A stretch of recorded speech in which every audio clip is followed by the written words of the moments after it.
Students, आज की class में हम बात करने वाले हैं जैसे कि अगर आपको कोई भी साइमल्टेनियस इक्वेशन दिया गया है तो वो जो आपका साइमल्टेनियस इक्वेशन है उसको आप लोग क्रैमर्स रूल से कैसे सॉल्व करोगे। तो कहने का मतलब यही है कि आज की ये जो हमारी क्लास है इसमें हम लोग क्रैमर्स रूल को अप्लाई करना सीखने वाले हैं। तो चलिए हम लोग देखते हैं। तो स्टूडेंट्स, क्रैमर रूल अप्लाई करने के लिए आपको इस बात का ध्यान देना है, जो भी आपको इक्वेशंस दिए गए हैं उनका फॉर्म कुछ इस तरीके से होना चाहिए। A X plus B Y is equal to C के फॉर्म में होना चाहिए, ठीक है। अगर नहीं होगा, जैसे यहाँ पर नहीं है, तो इसको हम ऐसा बना के फिर क्रैमर रूल को अप्लाई करेंगे। तो चलिए इसको सबसे पहले हम लोग सॉल्व कर लेते हैं। तो क्रैमर रूल में क्या करते हैं, सबसे पहले हम लोग हमें ये जो इक्वेशन दिया गया इसको राइट कर लीजिए। इक्वेशन है x plus two y is equal to -1, 2x minus 3y is equal to क्या है 12। तो सबसे पहले हम इसका डिटर्मिनेंट निकालेंगे। डिटर्मिनेंट देखिए कैसे निकाला जाता है, ध्यान से देखिए। डिटर्मिनेंट निकालेंगे, डी लिखा हमने, डी फॉर डिटर्मिनेंट होता, ठीक है। यहाँ पर x का कोफिशिएंट क्या है, x का गुणांक क्या है, तो भाई x को आप 1 इंटू में x लिख सकते हो, तो x का कोफिशिएंट क्या हो गया 1 हो गया। यहाँ पर x का कोफिशिएंट क्या है 2 है, तो राइट कर दो। यहाँ पर y का किसी से हम कंपेयर कर रहे हैं, ठीक है, तो y का कोफिशिएंट यहाँ पर क्या है 2 है, और यहाँ पर y का कोफिशिएंट क्या है देखिए -3 है। इससे कंपेयर करोगे तो आपको यही मिलेगा। इस तरीके से हमने राइट किया है। चलिए अब हम लोग इसको सॉल्व कर लेते हैं। सॉल्व करने का तरीका क्या है कि इसको आप इससे मल्टीप्लाई करो। -3 को 1 से मल्टीप्लाई करेंगे, कर दिया। माइनस का साइन आता है, इस 2 को इस 2 से मल्टीप्लाई कर दो, कर दिया। -3 को 1 से मल्टीप्लाई किया तो -3 आया, और यहाँ से -4 हमारे पास क्या आ गया -7। जो हमारा डिटर्मिनेंट डी है उसकी जो वैल्यू है आ गई है -7। अब हमें निकालना है डी एक्स। तो चलिए हम लोग डी एक्स निकालते हैं, यानी कि डिटर्मिनेंट ऑफ एक्स। कैसे निकाला जाता है डी एक्स, ध्यान से देखना है आपको। अब जब भी डी एक्स निकालोगे तो ये जो एक्स वाला है इसको ऐसे हाइड कर लीजिएगा। +2y, यहाँ -3y, यहाँ -1, यहाँ 12 है, तो इसको पहले लिखोगे, ठीक है। देखिए इसको हाइड किया, इसको छोड़ो, इसको लिखो -1 और क्या है 12 है। अब जिसको छोड़े थे ना उसको लिखो, इसी के कोफिशिएंट को लिखना है 2 -3। सॉल्व कर लो इसको। सॉल्व करने का तरीका यही है कि इसको इससे मल्टीप्लाई करो, -3 को मल्टीप्लाई करेंगे, -1 से यहाँ पर माइनस का साइन आएगा, और इस -1 को मल्टीप्लाई करेंगे 2 से, माइनस माइनस हो जाएगा प्लस। 3 को 1 से मल्टीप्लाई किया 3, -1 को 2 से मल्टीप्लाई किया -2 है, माइनस माइनस हो जाएगा प्लस। तो यहाँ पर हमारे पास क्या आ गया +2, तो 3 + 2 हो जाएगा 5। समझ गए बात। चलिए यहाँ पर स्टूडेंट्स हमारे पास 12 है, ठीक है। तो यहाँ पर आप क्या करिए 12 -1, यहाँ पर 12 2 या कितना हो जाएगा 12 2 जा 14, 24, ठीक है। तो यहाँ पर हमारे पास आ जाएगा 24। फिर से कर लेते हैं इसको।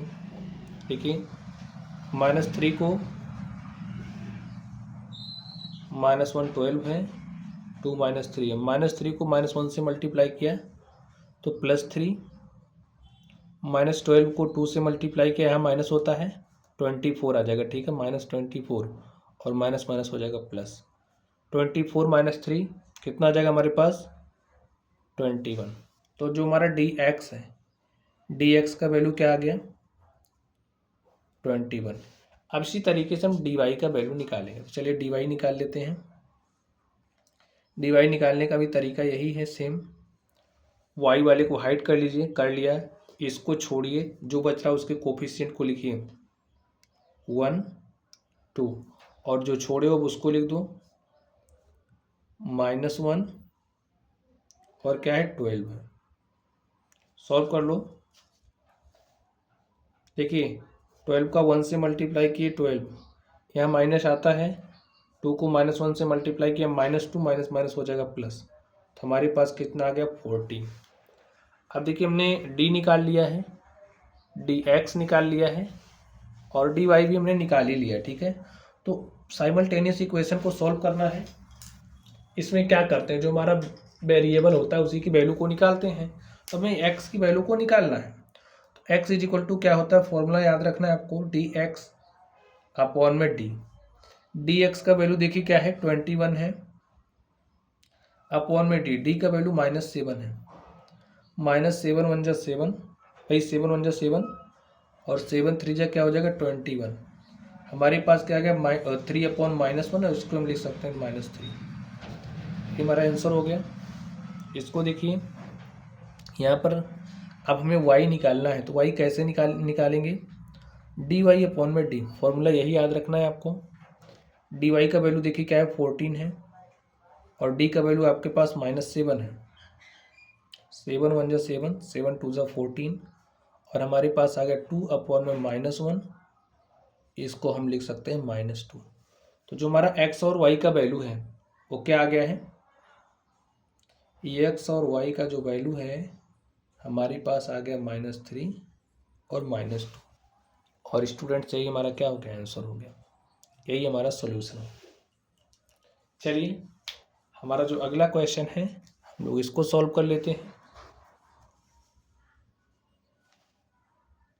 तो स्टूडेंट्स अब आप ध्यान से देखिए कैसे सॉल्व करेंगे, किस फॉर्म में होना चाहिए जो भी इक्वेशन आपको दिया है, ax + by = c। तो सबसे पहले इसको हम लोग उसी तरीके से चेंज करेंगे। तो कैसे लिखेंगे, देखिए 4x + 3y, ये जो -4 है इसको इक्वल के दूसरे साइड लेकर के जाइए। तो -4 इक्वल के दूसरे साइड जाएगा, हमारा +4 हो जाएगा, ठीक है। चलिए इसी तरीके से इसको लिखिए 6x, इस -5y को इधर लेकर के आएंगे तो +5y, +8 को वहीं रहने दो, ठीक है। देखिए इस फॉर्म में हो गया।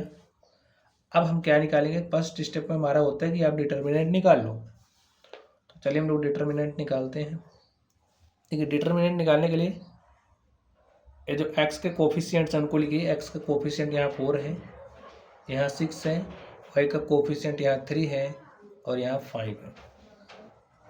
क्या करोगे आप, इस 5 का 4 से मल्टीप्लाई करोगे तो 5 4 जा 20 हो जाएगा, -6 3 जा क्या हो जाएगा 18 और 20 - 18 क्या हो जाएगा 2। मेरा तो जो डिटर्मिनेंट हो निकल गया है।